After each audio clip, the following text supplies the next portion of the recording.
आप सभी को प्रभु यीशु मसीह में जय मसीह की। मैं हूँ भावना और यीशु हमारा चरवाहा में आपका स्वागत है।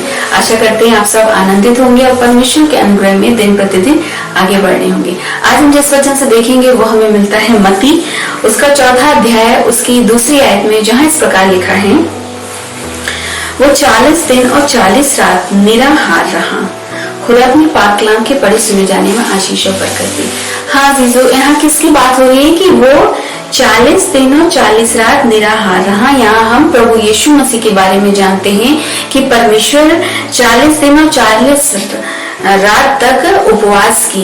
तो परमेश्वर तो उपवास का हमारे जीवन में बहुत महत्व है, क्योंकि उपवास के साथ प्रार्थना परमेश्वर की तरफ से एक प्रबंध है जो हर एक विश्वासी के जीवन को सफल करता है। अगर हम दानियल की पुस्तक में पढ़ेंगे तो उसमें हम जानेंगे कि जो दानियल था उसने 21 दिन उपवास किया था, जिससे उसके जीवन में उसे सफलता मिली थी।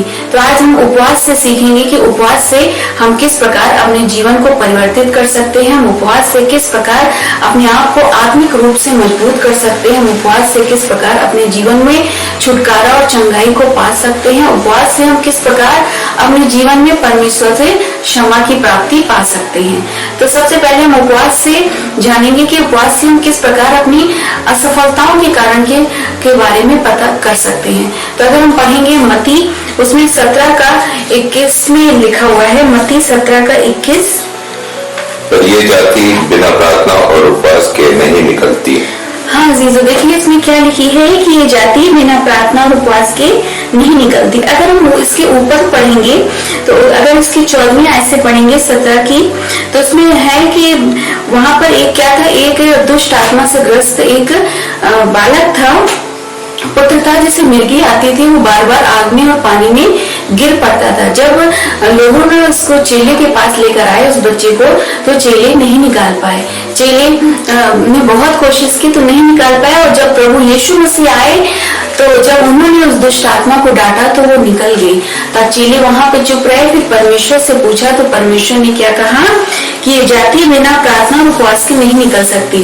तो हमने जाना यहाँ पर कि हमारी असफलताओं का कारण बहुत बार हम नहीं समझ पाते कि किस कारण हम अपने जीवन में असफल हो रहे हैं। लेकिन जब हम परमेश्वर के सम्मुख उपवास के साथ प्रार्थना करेंगे, परमेश्वर से पूछेंगे, परमेश्वर से जानने की कोशिश करेंगे कि किस कारण हमारे जीवन की ये असफलताएं हमसे दूर नहीं हो पा रही हैं, या हम इस असफलताओं में विजय को प्राप्त नहीं कर पा रहे हैं, तो जब हम उपवास और प्रार्थना के साथ आएंगे परमेश्वर के नजदीक, तो परमेश्वर हम देखेंगे धीरे धीरे हमारे जीवन से वो असफलता दूर चली जाएगी, हमारे जीवन से वो रास्ते खुलते चले जाएंगे। और ये केवल एक बार में नहीं होगा कि हम सोचेंगे कि हम एक बार उपवास और प्रार्थना कर लें, हमारे जीवनों की असफलता का कारण मिल जाएगा। हमें निरंतर परमेश्वर के सामने उपवास और प्रार्थना के साथ परमेश्वर से बातचीत करनी है, अपनी असफलता के कारणों को पूछना है। और परमेश्वर जब आपकी प्रार्थना से प्रसन्न हो जाएंगे तो जरूर आपको आपके असफलता के कारण का बताएंगे। हम दूसरा पॉइंट देखेंगे कि हमें उपवास से क्या छुटकारा और चंगाई मिलती है। क्या मिलती है उपवास से? हमें छुटकारा और चंगाई मिलती है, जो हमें मिलती है योएल की पुस्तक उसका 2रा अध्याय उसकी 12वीं आयत में, जो इस प्रकार लिखा है, यहोवा की वाणी है, अभी भी सुनो, उपवास के साथ रोते पीटते अपने पूरे मन से फिर कर मेरे पास आओ।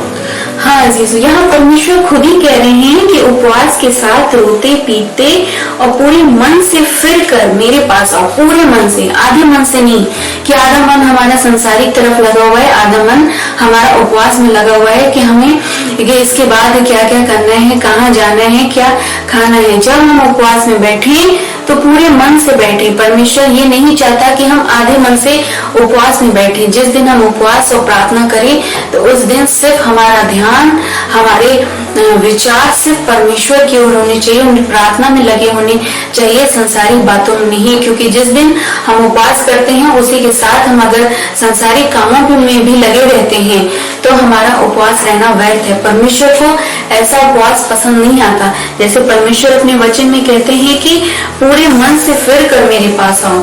अगर आपको पश्चाताप करना है तो पूरे मन से फिर कर परमेश्वर के सामने उपवास के साथ आना है, प्रार्थना करना है। और जब आप पूरे मन से आप परमेश्वर के पास आएंगे तो परमेश्वर आपको छुटकारा देगा, चंगाई देगा। जिस चीज के लिए भी आप प्रार्थना कर रहे हैं, जिस चीज के बंधन में अपने आप को बंधा हुआ महसूस कर रहे हैं, तो अगर छुटकारा कहीं है तो वो परमेश्वर के पास है। और जब हम प्रार्थना और उपवास के साथ परमेश्वर के पास आते हैं, पश्चाताप करते हैं, पूरे मन से आते हैं, तो परमेश्वर हमें जीवन में छुटकारा और चंगाई देते हैं। और हम देखते हैं कि उपवास और प्रार्थना से हमें आत्मिक युद्ध लड़ने में मदद मिलती है, सहायता मिलती है, जो हमें मिलता है लूका 2:37। वे 84 वर्ष से विधवा थी और मंदिर को नहीं छोड़ती थी। तब उपवास और प्रार्थना कर करके रात दिन उपवास किया करती थी। हाँ जी, तो देखिए कितनी अच्छी बात लिखी कि वह 84 वर्ष से विधवा थी। यहाँ किसकी बात हो रही है? यहाँ हन्ना की बात हो रही है। हन्ना 84 वर्ष से विधवा थी।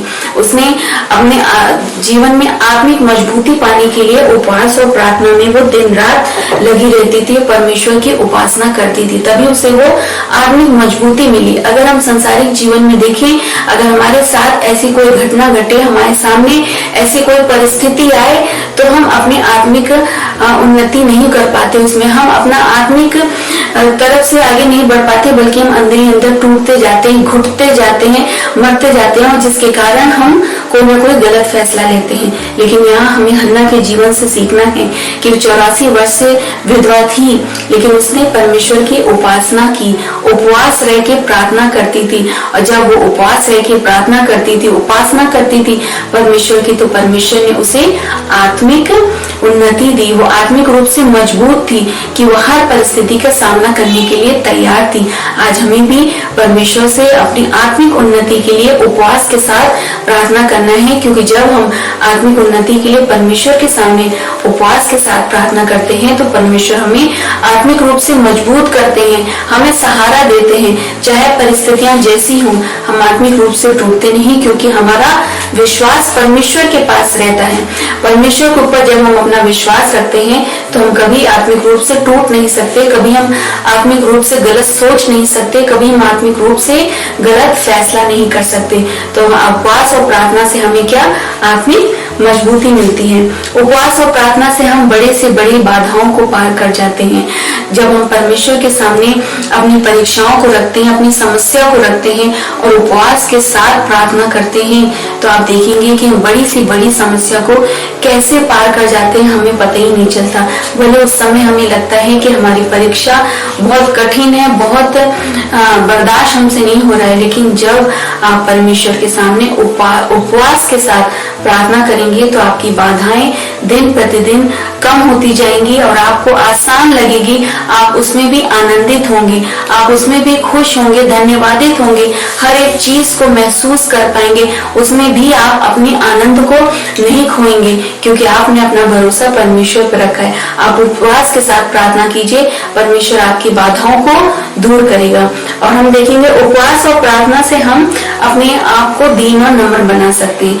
आज हमारे स्वभाव में हम देखते हैं बहुत ही कड़ापन है, दूसरों के प्रति जलन है, दूसरों को नीचा दिखाना है। बहुत बार हम कोशिश करते हैं कि हम अपने आप को इस स्वभाव से निकाल सके कि हम मुझसे किसी को गलत बातें ना कहें, गलत नजरों से देखें ना। हम तो कई बार अपने व्यवहारों में परिवर्तित करना चाहते हैं, लेकिन हम हार जाते हैं। हमें क्या परमेश्वर के नजदीक आना है, परमेश्वर से प्रार्थना करनी है, उपवास के साथ प्रार्थना करनी है। और जब आप ये करके देखेंगे, उपवास के साथ प्रार्थना करेंगे, तो आप देखेंगे कि आपके जीवन में दीनता और नम्रता आ जाएगी। आप किसी को कुछ गलत बोलने से पहले आपके मन में वो पवित्र आत्मा आपको रोक देगी, आप किसी को कुछ कह नहीं पाएंगे।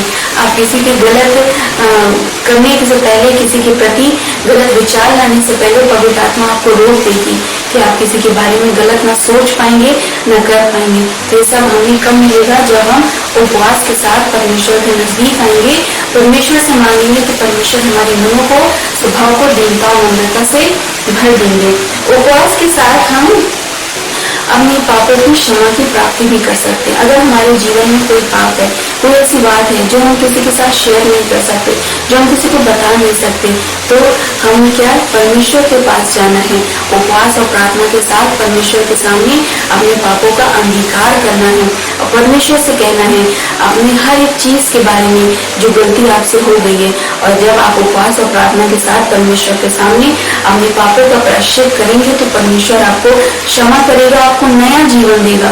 और जब नया जीवन देगा तो आप पीछे की तरफ नहीं मुड़ सकते, क्योंकि परमेश्वर ने एक बार अगर हमारे पापों को क्षमा कर दिया तो हमें बार बार उस बात को स्मरण नहीं करना है, बल्कि परमेश्वर का धन्यवाद करना है और परमेश्वर के नजदीकी में बढ़ाना है। उपवास और प्रार्थना के साथ परमेश्वर से हर चीज मांगना है, अपने गुनाहों की माफी मांगना है और ये वादा करना है कि अब हम ये सब नहीं करेंगे, ये छोड़ते हैं। जब परमेश्वर से आप प्रॉमिस करेंगे, हम जानते हैं हमारे लिए कठिन रास्तों से निकलना बहुत मुश्किल होता है कभी कभी, लेकिन जब आप प्रार्थनाओं के साथ जाएंगे परमेश्वर के सामने उपवास के साथ, तो हमारे लिए ये चीजें आसान होती जाएंगी और कब हम गलत रास्तों से, कब हम पापों से छुटकारा पालेंगे, कब हमारे जीवन से वो चला जाएगा, हमें पता भी नहीं चलेगा। तो आशा करते हैं कि इस छोटे से वचन से आपने बहुत कुछ जाना होगा, सीखा होगा कि उपवास हमारे जीवन में क्यों महत्व है, उपवास हमारे जीवन में क्या मायने रखती है।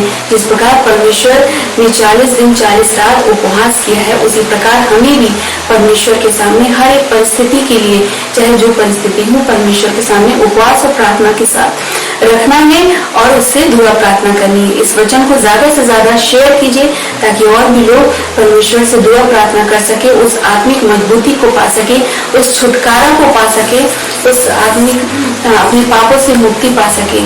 आप सभी को गॉड ब्लेस यू।